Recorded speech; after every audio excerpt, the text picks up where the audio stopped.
Hello நண்பா! இன்னைக்கு நம்ம பார்க்க போறது ரொம்ப ஒரு இன்ட்ரஸ்டிங்கான ஒரு வீடியோ தான். இது ஒரு பைக் வீடியோ கிடையாது. இது ஒரு கார் வீடியோ கிடையாது. இல்ல வேற எதுவும் ரிவ்யூ கிடையாது. ஃபுட் ரிவ்யூ கிடையாது.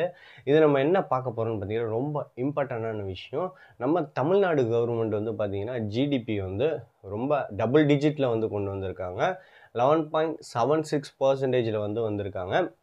இவங்க வந்து பார்த்தீங்கன்னா, தமிழ்நாடு கவர்மெண்ட் வந்து மாசிவா வந்து பார்த்தீங்கன்னா இம்ப்ரூவ் பண்ணிட்டு போயிட்டே இருக்கிறாங்க. அதர் நம்ம ஸ்டேட்ஸை கம்பேர் பண்ணும்போது தமிழ்நாடு கவர்மெண்ட் தான் ஃபர்ஸ்ட்டில் இருக்குன்னே நம்மளுக்கு சொல்ல முடியும்.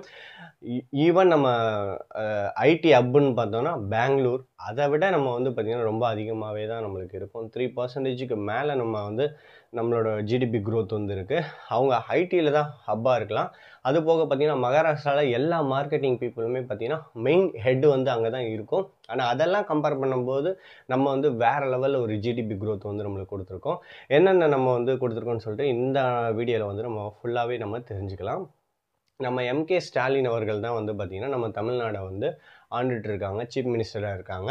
அவங்களுக்கு கீழே வந்து பார்த்திங்கன்னா எல்லா அமைச்சர்களுமே இருக்காங்க. ஆனால் அவங்க மேலெல்லாம் ஒரு நிறையா ஒரு தேவையில்லாத விமர்சனங்கள் இருந்தாலும், ஆனால் தமிழ்நாடு பார்த்திங்கன்னா என்றைக்குமே மக்கள் வந்து சப்போர்ட்டாகவே இருக்காங்கன்னே சொல்ல முடியும். ஒரு வளர்ச்சியின் பாதையை நோக்கி தமிழ்நாடு வந்து போயிட்டுருக்குன்னே நம்மளுக்கு தெளிவாகவே தெரியுது. அதர் நம்ம செகண்ட் பொசிஷன், தேர்ட் பொசிஷன்லாம் நம்மளுக்கு பார்த்தோன்னா பார்த்தீங்கன்னா 8%ல் ஆந்திர பிரதேஷ், அதுக்கு கீழே பார்த்தீங்கன்னா வேறு ஒரு ஸ்டேட் இருக்குது 7 பாயிண்ட் சம்திங்கில்.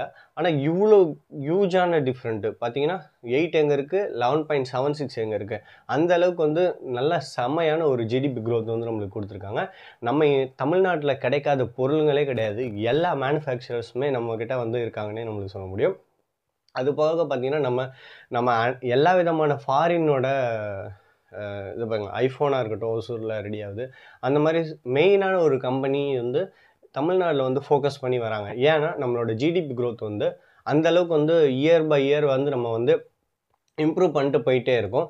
அது போக பார்த்திங்கன்னா இந்த டேட்டா யார் கொடுத்துருக்கான்னு பார்த்தீங்கன்னா சென்ட்ரல் கவர்மெண்ட் தான். சென்ட்ரல் கவர்மெண்ட்டு பிஜேபி டிஎம்கேவோட அகேன்ஸ்டான ஒரு கட்சி தான். ஆனால் இருந்தாலுமே அவங்க வந்து கரெக்டான டேட்டா தான் கொடுத்துருக்காங்க. தமிழ்நாடு வந்து எப்போவுமே வந்து முதலிடமாக தான் இருக்கும் ஜிடிபி க்ரோத்தில்.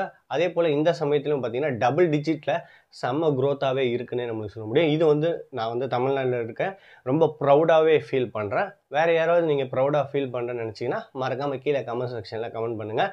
எல்லா விதமான விமர்சனங்களும் இருக்கலாம் டிஎம்கே மேலே, சட்ட ஒழுங்கு சரியில்லை அந்த மாதிரி நிறையா இருக்கலாம்.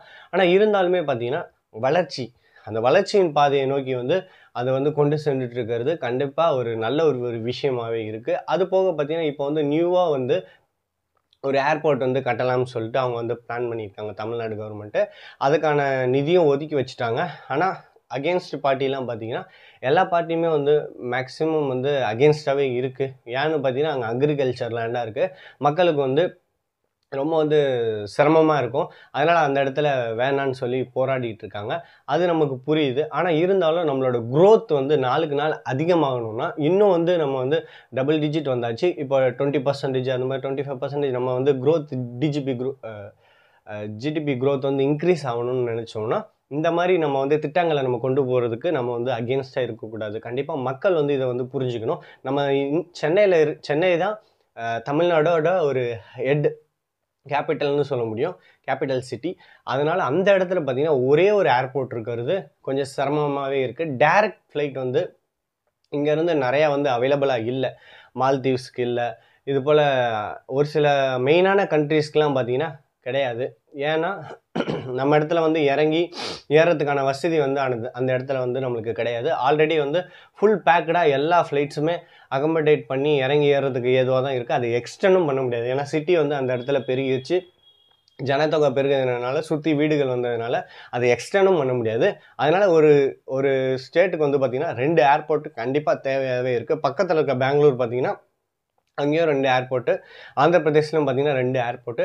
அதனால் தமிழ்நாட்டில் வந்து அந்த மாதிரி ஏர்போர்ட் அந்த மாதிரி ஒரு சில நல்ல திட்டங்கள்லாம் வரும் பொழுது பார்த்திங்கன்னா ஃபாரின்லேருந்து நிறைய பேர் வந்து போகிறதுக்கு அது ஈஸியாக இருக்கும். அப்போ தான் பிஸ்னஸ் வந்து இன்னும் வந்து வேறு மாதிரி கொண்டு போக முடியும். தமிழ்நாடு வந்து ஒரு பெஸ்ட்டான ஒரு ஸ்டேட்டாகவே இருக்குன்னே சொல்ல முடியும். அதே போல் எம்கே ஸ்டாலின் வந்து நல்ல ஒரு ஆட்சியை நம்மளுக்கு கொடுத்துட்ருக்காரு. அதை வந்து நம்ம கண்டினியூ பண்ணலாம். மக்கள் மத்தியில் ஒரு சில சின்ன சின்ன சலசலப்புகள் இருந்தாலும் ஆனால் நல்லாவே கொண்டு போயிட்டுருக்காங்க. இதே மாதிரி போனோம்னா நல்ல ஒரு க்ரோத் ரேட்டில் இருக்கும். ஆனால் இருக்கிற கரப்ஷன் அதெல்லாம் குறைச்சோன்னா இன்னும் பெஸ்ட்டான ஒரு ஆட்சியாகவே இருக்கும். ப்ளஸ் வந்து தேவையில்லாத டாக்கிங்கு, இந்த இலவசமான பஸ் கொடுக்குறோம், ஃப்ரீயாக தானே போகிறாங்க, 1000 தானே கொடுக்குறோம், அந்த மாதிரி ஒரு சில அமைச்சர்கள் பேசும் பொழுது மக்களுக்கு வந்து கொஞ்சம் ஹேட் ஆகுறாங்க, கொஞ்சம் கஷ்டப்படுறாங்க.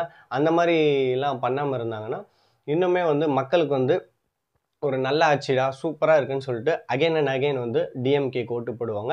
இதுக்கு அகெயின்ஸ்ட் பார்ட்டின்னு பார்த்தீங்கன்னா ஏடிஎம்கே. அவங்களும் ஒன்றும் சளைச்சவங்க கிடையாது. அவங்களும் ஜிடிபி ஒவ்வொரு வருஷமும் வளர்கிறதுக்கு அவங்களும் ஒரு காரணமாகவே இருக்காங்க. எம்ஜிஆர்லாம் நிறைய திட்டங்கள் வந்து இந்தியாவுக்கு வந்து தமிழ்நாட்டுக்கு வந்து கொண்டு வந்தார்.